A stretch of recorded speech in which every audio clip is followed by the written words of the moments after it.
जय सिया राम। आशा करते हैं आप सभी लोग स्वस्थ होंगे, मस्त होंगे और खुश होंगे। दोस्तों, आज के समय में सभी लोगों के मन में एक प्रश्न रहता है ग्रहों से संबंधित कि मेरा ये काम नहीं बन रहा, मेरा कुछ बिजनेस सही नहीं चल रहा है, या मेरी नौकरी सही नहीं चल रही, घर परिवार में सही नहीं चल रहा है, कोई भी ठीक नहीं चल रहा है सिस्टम। किसी का स्वास्थ्य खराब है, किसी का कार्य नहीं बन रहा है, बहुत सी परेशानियां जीवन में रहती है। कुल मिला के बात आती है फिर वही कि पता नहीं क्या हो गया, कौन सा ग्रह जो है खराब हो गया है, ग्रह दशा। देखिए, मैं बार बार कहता हूँ, हमारे जीवन पे हमारे पंचभूत शरीर पे 27 नक्षत्र और नवग्रहों का प्रभाव होता है। ग्रह जिस प्रकार से अपनी स्थिति को परिवर्तित करते हैं, स्थान परिवर्तित करते हैं, उसका जो है सकारात्मक और नकारात्मक प्रभाव हमारे जीवन कुंडली में पड़ता है। क्योंकि जिस समय हम कोई भी इंसान पैदा हुआ है तो उसकी जो कुंडली बनती है, किस ग्रह का उसकी राशि अधिपत्य है, कौन से नक्षत्र में व्यक्ति पैदा हुआ है, उस हिसाब से उसको जीवन भर जो है फल मिलता रहता है। क्योंकि ये जो सृष्टि है ये कर्म के आधार पे चलती है, और कलयुग तो वैसे भी कर्मों के आधार पे ही यहाँ पर फैसले किए जाते हैं। शनि ग्रहों में सबसे उच्च माने जाते हैं, और शनि की जब 7.5 आई तो आपने देखा होगा कि प्रभु श्री राम का जहाँ सुबह राज तिलक होना था, तो वो राज तिलक जो है 14 वर्षों बाद उनको जो गति मिली, हालांकि राज तिलक उनका हो गया था। तो शनि जो है कार्य को शनि शनि करता है, धीरे धीरे करता है, और वैसे ही हर ग्रह का जो है अपना अपना प्रभाव रहता है। सूर्य का है पराक्रम, आपको जो है यश सम्मान कीर्ति प्रदान करता है सूर्य। मंगल का अपना अधिपत्य है, घर परिवार, आपका समाज में रुतबा, आपकी प्रॉपर्टी, हर चीज का ये कारक होता है। बुध का अपना प्रभाव है, आपकी लाइफ में प्रॉस्पेरिटी, पैसा, सब कुछ उसको बुध देखता है। वीर जो है गुरु, जिसको हम कहते हैं, वीर भी कहते हैं, गुरु कहते हैं, बृहस्पति हम जिसको कहते हैं, उनका अपना प्रभाव है। वो आपके जीवन में ज्ञान, अध्यात्म, इन सब चीजों को देखते हैं, इसके वो कारक होते हैं।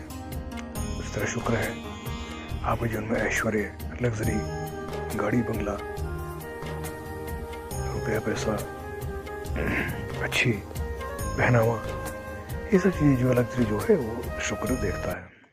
उस तरह शनि है, शनि कर्म फलदाता है। मेहनत, परिश्रम आपको कितनी करनी है, साहस, धैर्य, ये सब शनि देखता है। और राहु केतु का भी अपना अपना प्रभाव है। हर ग्रह का जो है अपना प्रभाव है। कुल मिला के बात यही आती है कि यदि जीवन में आपके ग्रह जो है सही दिशा में है, तो व्यक्ति कहते हैं कि मिट्टी में भी हाथ लगाए तो वो सोना बन जाती है। और यदि समय उसका खराब चल रहा है, ग्रह स्थिति खराब चल रही है, तो अगर सोना भी होगा उसमें छुएंगे तो वो मिट्टी बन जाएगी। इसमें अच्छा होगा तो मिट्टी में छुएंगे तो वो सोना बन जाएगा। हालांकि ये कहावतें हैं, इसके तर्क कुछ और होते हैं। यहाँ पे कहने का मतलब ये है, जो 9 ग्रहों का एक उपाय आपने थंबनेल में देखा, हनुमान जी की शरण में है। हमने इसीलिए ये कहा है, आप बार बार प्रयोग करेंगे, ये ग्रह खराब चल रहा है पहले इसका उपाय करो, दूसरा खराब चला उसका उपाय करो, कोई नीच में है, कोई वक्री है, कोई वर्गोत्तम है, अलग अलग स्थिति जो है वो ग्रहों की होती है। कोई नीच स्थिति में, कोई उस स्थिति में, कोई किस स्थिति में है, ठीक है। अब किस किस को आप क्या करेंगे, किस किस का उपाय करेंगे, और उपाय करने से भी कब तक करेंगे, उसका परिणाम क्या होगा, कब मिलेगा। अब शनि की 7.5 यदि चली है, दैया चली है, व्यक्ति उपाय करता जाए, हाँ ठीक है, रिलीफ उससे मिलता है, लेकिन समय जो है वो पूरा ही लिया जाता है। हाँ, उसके बाद चीज़ें ठीक हो जाती, लेकिन प्यास आपको भी लगी है, पानी आपको हम 2 घंटे बाद दे दें तो उस प्यास का आपके लिए महत्व नहीं है। कहने का मतलब है, जीवन में यदि कोई भी समस्या आपकी ग्रह संबंधी चल रही है तो हम आपको एक ही सजेशन देंगे, 100 की एक बात। यूट्यूब पे आप जाइए, हज़ारों लाखों वीडियो पड़ी होगी, ये उपाय करिए, वो उपाय करिए, वो उपाय करिए। सत्य ये है कि यदि आप एक बार उपाय करने में लग गए, टोटके करने में लग गए, तो आप जीवन भर टोटके ही करते रहेंगे, उपाय ही करते रहेंगे। यदि टोटके करने हैं, उपाय करने हैं, तो सही समय, सही दिशा, सही दिन बार हिसाब से उसको किसी एस्ट्रोलॉजर से अपनी कुंडली का विश्लेषण करवाए और फिर उस उपाय को करें। हम हमेशा ही सजेस्ट करते हैं, अन्यथा ये व्यूज पाने के लोगों ने वीडियो डाली हुई है, आप देख सकते हैं। सबसे सटीक उपाय एक ही है, देवों का देव महादेव, भोलेनाथ शिव शंकर महादेव, जगत की माता माँ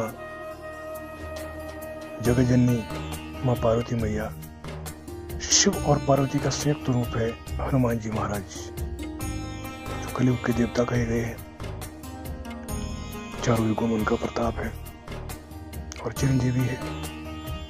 हनुमान जी की उपस्थिति हर समय हर जगह होती है, क्योंकि उसका प्रमाण है, क्योंकि वो पवन पुत्र है। जहाँ पवन है वहाँ हनुमान जी है, जहाँ हवा है वहाँ ऑक्सीजन है, जहाँ ऑक्सीजन है, जहाँ हवा है, वहाँ हनुमान जी विराजित है, कण कण में विराजित है वो। और ऐसा कोई ग्रह नहीं है, ऐसा कोई दुनिया का देवता नहीं है जो हनुमान जी महाराज की बात टाल दे। आप हनुमान जी की शरण में जाइए, सुबह शाम नित्य 11 कम से कम 11 हनुमान चालीसा सुबह, 11 हनुमान चालीसा शाम को पढ़े। अंडा, मीट, शराब, लहसुन, प्याज का त्याग करें। बिल्कुल सात्विक होके हनुमान जी की शरण में जाए और संकल्प लेके कहे कि बाबा हम आपकी शरण में है, अब जो भी है बस आप ही जो है हमारी परेशानियों का हल कीजिए। आप देखेंगे 41 दिन के अंदर अंदर जरूर आपके जीवन में सकारात्मकता आएगी। ये उपाय करें, आपको जीवन में जरूर लाभ होगा। जय सिया राम, जय बजरंगबली, हनुमान जी महाराज की जय।